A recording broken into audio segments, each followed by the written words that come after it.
उसके बाद अपन पहले का, दूसरे का, तीसरे का जितना भी भाग में रहेगा उतना भाग अपन निकाल सकते हैं।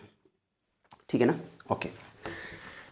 तो ये भी सेम चीज़ है। देखिए हमारे ये क्वेश्चन के हिसाब से जब इन भाग का सम करूँगा, टोटल करूँगा तो कितना आएगा बोला 98। ठीक है, इस भाग का जब अपन टोटल सम करेंगे तो कितना आएगा 98। लेकिन अपने हिसाब से कितना आता है देखो, 5 और 4 9, 2 1 3 और 1 4, अपने हिसाब से ये 49 आया, 49 भाग हुआ। और 49 भाग क्वेश्चन क्या बोलता है 98। समझिए क्वेश्चन को, इतने अनुपात का योग जो है कितना है 98 है। लेकिन जब हम उस पूरे भाग को जोड़े तो अपने हिसाब से कितना आया 49। तो एक भाग को देखूंगा मैं तो 49 एकम 49 और 49 दूनी कितना 98। तो एक भाग का वैल्यू कितना है 2, एक भाग का वैल्यू 2 है। तो क्वेश्चन क्या पूछा, बड़ी संख्या क्या होगी। तो इसमें सबसे बड़ी संख्या क्या है 24, सबसे बड़ा भाग किसका है 24 का। तो एक भाग 2 का, एक भाग का वैल्यू 2, तो 24 भाग का वैल्यू कितना 24 गुना 2 बराबर कितना 48। इसको ऐसे भी समझ सकते हैं, एक पेन की कीमत 2 रुपया तो 24 पेन की कीमत 24 दूनी 48 रुपया। ठीक है, चलिए आगे बढ़ते हैं।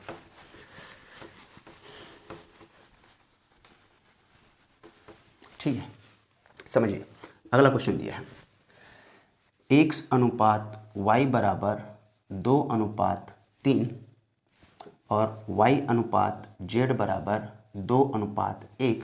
तो x अनुपात y अनुपात z का वैल्यू क्या होगा। इसके दो तरीके बताता हूँ। पहला तरीका जो आपको इजी लगे, x अनुपात y मतलब मैं इसको x बटा y लिख सकता हूँ। x बटा y मतलब कितना 2/3। ठीक है, 2/3। अब y अनुपात z को y अपॉन z लिख सकते हैं अपन, y अपॉन z को अपन क्या लिख सकते हैं 2/1। तो देखिए यहाँ भी y है, यहाँ भी y है। ठीक है, लेकिन इस y में 3 है और इस y में 2 है। तो इस 2 का गुना यहाँ कर दो और इस 3 का गुना यहाँ कर दो, तो ये कितना बन जाएगा 6 और ये भी कितना बन गया 6। तो देखिए यहाँ भी y है, यहाँ भी y है और दोनों का वैल्यू सेम आ गया। लेकिन अनुपात कहता है कि जिस संख्या का तुम नीचे गुणा करो, भाग करो, जोड़ करो, घटाव करो, उसी संख्या का ऊपर भी सेम चीज़ करना है। गुणा कर रहे हो तो गुणा करो, जोड़ रहे हो जोड़ो, घटा रहे हो तो घटाओ। ठीक है, तो यहाँ पे हमने क्या किया 2 का गुणा किया तो ऊपर भी 2 का गुणा करना पड़ेगा। तो इस हिसाब से 2 दूनी कितना हो गया 4। अब यहाँ पे हमने 3 का गुणा किया तो अपने को नीचे भी 3 का गुणा करना पड़ेगा। तो इस हिसाब से 3 एकम कितना हो गया 3। देखो x का वैल्यू कितना आ गया, x अनुपात y अनुपात z निकालना है। तो यहाँ पे x का वैल्यू कितना है 4 अनुपात y दोनों जगह है और दोनों जगह वैल्यू कितनी है 6 अनुपात z का वैल्यू कितना है 3। तो ये हो गया हमारा आंसर 4:6:z, सॉरी 3। ठीक है ना, आंसर कितना आया 4 6 3। पहला मेथड 4 6 3, हमारा आंसर कितना आ रहा है 4:6:3। दूसरा मेथड समझिए, जो आपको इजी लगे वो आप ट्राई करिए, है ना। अपने को x अनुपात y अनुपात z निकालना है। ठीक है, तो x अनुपात y कितना दिया है 2:3 और y अनुपात z कितना दिया है 2:1। ठीक है, जो लास्ट में दिया उसको आगे बढ़ा दो। तो यहाँ पे 3 लास्ट में दिख रहा है, आगे एक जगह बचा है तो 3 आगे बढ़ा दो। यहाँ पे देखो 2 और 1 तक है, इधर का जगह खाली है तो इस 2 को इधर बढ़ा दो। ठीक है, अरे इनका आपस में गुणा, आपस में गुणा ऊपर से नीचे। ठीक है, तो ये कितना हो जाएगा देखो 3 एकम 3, 3 दूनी 6, 2 दूनी 4, ये आ गया अपना आंसर। उसमें भी आया था 4 6 3, इसमें भी आ गया 4:6:3, जो आपको इजी लगे। ठीक है, एक क्वेश्चन और लेते हैं इसी टाइप का। ठीक है, एक क्वेश्चन ये वाली लेते हैं अपन, है ना। PQRS, P अनुपात Q बराबर दिया है 2:5, Q अनुपात R इज इक्वल टू दिया है 1:3 and R/S is equal to दिया है 2:3। तो पूछा है P/S का वैल्यू क्या होगा। मतलब ये पूछा है कि P अनुपात S का वैल्यू क्या होगा। कोई भी पूछ सकता है क्वेश्चन। ठीक है, तो अभी अपन क्या देखेंगे, P Q R और S ये 4 टर्म में दिया हुआ है। तो PQ कितना है 2:5, तो ये हमने लिख लिया 2:5। अब QR कितना है 1:3, तो Q 1 R कितना 3।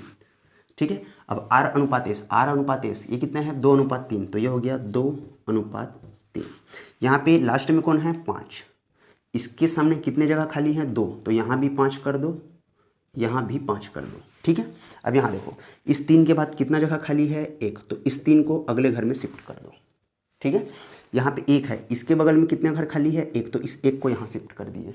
ठीक है, सिमिलरली यहाँ पे 2 है और इसके बाद कितने घर खाली हैं, 1 और 2, तो इस 2 को दोनों घर में शिफ्ट कर दो ये। ठीक है, आपस में क्या करना होता है, आपस में गुणा, आपस में क्या करते हैं अपन, आपस में करते हैं गुणा। तो कितना हो जाएगा, 5 तिया 15, 15 तिया कितना 45, 5 तिया 15, 15 दूनी कितना 30, 5 एकम 5 दूनी कितना 10, 2 दूने 4। अगर कटता है तो कटाओ, नहीं कटता है तो यही क्या हो जाएगा अपना आंसर। ठीक है, चलिए एक लास्ट क्वेश्चन आज की क्लास का, ये समझ में आया होगा आई होप।